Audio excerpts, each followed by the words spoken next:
अस्सलाम वालेकुम जी। कमर मेकन एक दफ़ा फिर से आपके साथ मुखातब। इस वक्त सुप्रीम कोर्ट में अहम तरीन केसेस जो हैं आज लगे हैं। 3 इलेक्शन के हवाले से 3 अहम तरीन केसेस पाकिस्तान तहरीक-ए-इंसाफ़ के तीनों रहनुमाओं के जो केसेस हैं वो अब सुप्रीम कोर्ट में आ चुके हैं। एक पर फ़ैसला आज हो चुका है जिनका नाम सनाउल्लाह खान मस्ती खेल है। भक्कर से NA 91 के ये उम्मीदवार थे और इनके जो ऑर्डर्स थे वो कागजात नामज़दगी जो थे वो मुस्तरद कर दिए थे लाहौर हाई कोर्ट के मुल्तान बेंच ने। उन्होंने जो इलेक्शन ट्रिब्यूनल का फ़ैसला था वो मुअत्तल कर दिया था बिना सनाउल्लाह खान मस्ती खेल को नोटिस किए। और उसके बाद फिर सनाउल्लाह खान मस्ती खेल ने अपने कागजात नामज़दगी को जो कर दिया था, मुस्तरद कर दिया था लाहौर हाई कोर्ट के मुल्तान बेंच ने, उसको सुप्रीम कोर्ट के सामने दोबारा चैलेंज किया। कल ये दरख्वास्त दायर हुई, आज इस पर समाअत हुई और आज ही सुप्रीम कोर्ट ने सनाउल्लाह खान मस्ती खेल को इलेक्शन लड़ने की इजाज़त वापस दे दी है। अब ये केस क्या था, अदालत के अंदर जब समाअत शुरू हुई तो इसके ऊपर मज़ीद डिटेल सामने आई कि उनके ऊपर सिर्फ़ और सिर्फ टायर जलाने का दफ़ा 144 के तहत खिलाफ वर्जी का इल्ज़ाम था और उसके ऊपर ऑलरेडी वो बेल पर थे। जब ये पता चला कि ऑलरेडी बेल पर हैं, उन्होंने कोई बड़ा जुर्म नहीं किया, कोई दहशतगर्दी की FIR उनके ऊपर नहीं है, तो चीफ़ जस्टिस ने पूछा कि असल में मामला है क्या, कोई बहस चोरी का केस है? क्योंकि पहले इस तरह के केसेस में भी सुप्रीम कोर्ट में केसेस जो हैं वो आते रहे हैं इस तरह के मामलात पर भी। लेकिन बहरहाल उसके बाद जब चीफ़ जस्टिस ने देखा कि यहाँ पर कोई बहुत बड़ा इन्होंने जुर्म नहीं किया है, सिर्फ टायर जलाए हैं, दफ़ा 144 की जो खिलाफ वर्जी की थी, तो फिर सुप्रीम कोर्ट ने मुल्तान बेंच का फ़ैसला जो सनाउल्लाह खान मस्ती खेल को इलेक्शन से बाहर कर रहा था उसको ख़त्म कर दिया, मुअत्तल कर दिया और सनाउल्लाह खान मस्ती खेल को दोबारा से इलेक्शन लड़ने की इजाज़त दे दी। उस पर ब्रेक से पहले भी समाअत हुई। ब्रेक से पहले जब समाअत हुई तो एक तासुर ये पैदा हो रहा था कि जब इलेक्शन कमीशन से सवाल पूछा गया कि बैलेट पेपर्स की क्या सिचुएशन है, बैलेट पेपर्स छप चुके हैं या नहीं, तो उस वक़्त मुख्तलिफ़ रिपोर्टर्स ये बात कर रहे हैं कि उस वक़्त ये चीज़ महसूस हुई एक दफ़ा कि शायद इलेक्शन कमीशन जब आकर बताएगा कि बैलेट पेपर छप चुके हैं और अब उन्हें तब्दील करना मुमकिन नहीं है क्योंकि वो बहुत कीमती और नायाब किस्म का पेपर होता है, तो उसके बाद फिर ये लग रहा था कि शायद सुप्रीम कोर्ट इलेक्शन कमीशन की बात मानते हुए सनाउल्लाह खान मस्ती खेल को इलेक्शन लड़ने की इजाज़त ना दे और लाहौर हाई कोर्ट के मुल्तान बेंच का फ़ैसला बरकरार रखे। लेकिन उसके बरक्स सुप्रीम कोर्ट ने सनाउल्लाह खान मस्ती खेल को इलेक्शन लड़ने की इजाज़त भी दी और इलेक्शन कमीशन को ये हुक्म भी दिया कि उनका जो इंतखाबी निशान है वो बैलेट पेपर के अंदर शामिल किया जाए।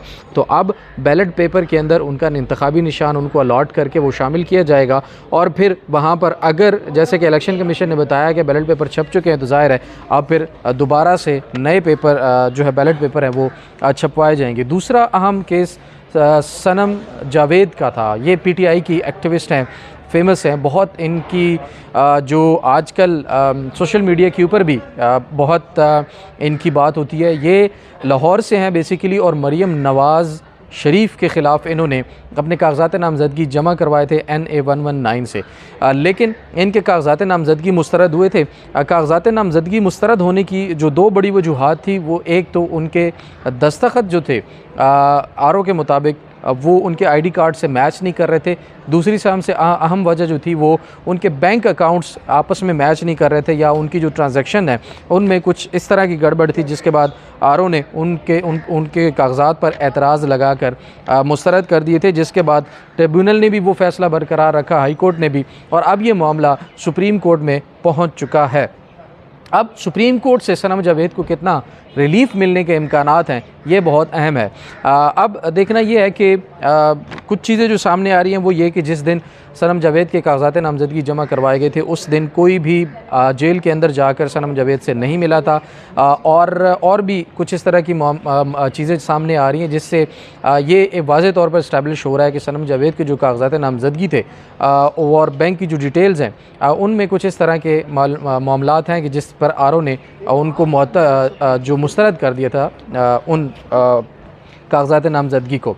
अब ये फ़ैसला सुप्रीम कोर्ट में भी देखना है कि वो RO के जो अहकामात थे वो क्या ठीक थे या नहीं, और अगर RO के अहकामात या RO के जो डिसीजन था वो ठीक हुआ तो ऐसा लग रहा है कि सनम जावेद को शायद सुप्रीम कोर्ट से भी इजाज़त ना मिल सके।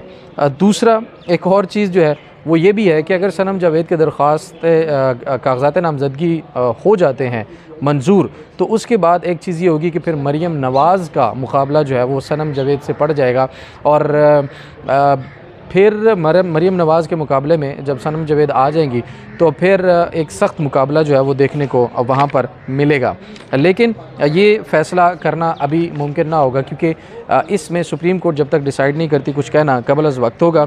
लेकिन सनम जावेद को जो सुप्रीम कोर्ट से रिलीफ़ है वो मिलता हुआ अगर फैक्ट्स को देखें तो वो नज़र नहीं आ रहा। तीसरा अहम तरीन केस आज चैलेंज किया गया शहराम तरक़ई, ये भी पीटीआई के उम्मीदवार हैं और इनके चचा जो कि पीपल्स पार्टी से हैं, उन्होंने शहराम तरक़ई के कागज़ात नामज़दगी जो है वो उनको चैलेंज किया है सुप्रीम कोर्ट के अंदर।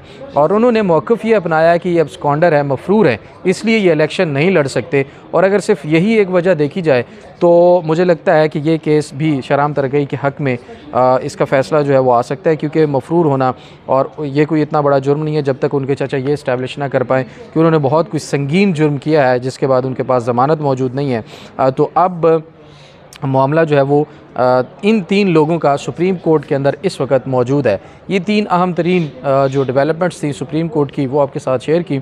एक और बड़ी अहम डेवलपमेंट इस वक्त इस्लामाबाद के अंदर हो रही है, पर पूरे पाकिस्तान के अंदर हो रही है। उस पर बहुत ज़्यादा चहमगोइयाँ हो रही हैं कि लिस्टें कुछ बनाई गई हैं।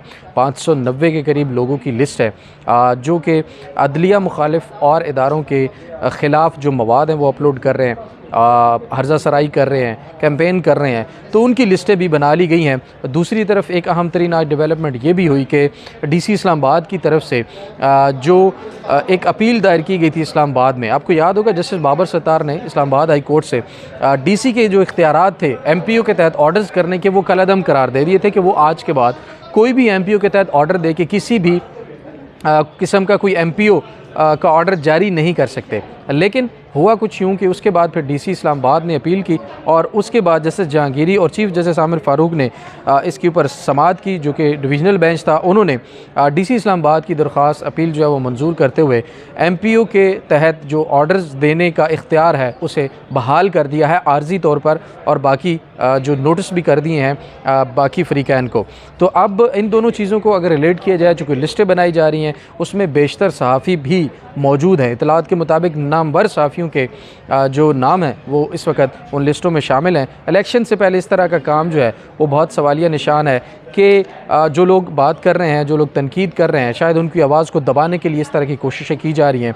अगर मुल्क के अंदर आज़ादी इज़हार राय को देखा जाए और इन चीज़ों को देखा जाए, जिस तरह से निगरान वज़ीर आज़म भी बार बार कह चुके हैं कि पाकिस्तान के अंदर फ्रीडम ऑफ स्पीच है, फ्रीडम ऑफ एक्सप्रेशन है और सहाफ़ियों को बहुत ज़्यादा आज़ादियाँ हैं, तो अगर वो देखी जाए तो वो बराए नाम ही लगती है, क्योंकि इस तरह की लिस्टें बना के मेरे ख़्याल में ज़्यादा से ज़्यादा लोगों को हिरासा करने की कोशिश ही होगी। इसके अलावा कोई और इसका मकसद नज़र नहीं आता। जबकि इतलात ये भी आ रही हैं मुसद्दक़ा ज़राए से कि 2 से 3 रोज़ में इन लिस्टों के ऊपर कार्रवाइयाँ भी शुरू हो जाएंगी। अब इस लिस्ट के बाद जो बाकी अहवाल है वो भी आपके सामने रखेंगे कि इसमें क्या अपडेट्स हैं और क्या इस पर आगे मज़ीद कार्रवाई हो सकती है। बहरहाल सुप्रीम कोर्ट से जो आज की मालूमात थी वो आपके साथ शेयर की। अपना बहुत सारा ख्याल रखिए, चैनल को ज़रूर सब्सक्राइब कीजिएगा। अपने मेज़बान कमर मेकुंद को दीजिए इजाज़त। अल्लाह ने के बाद।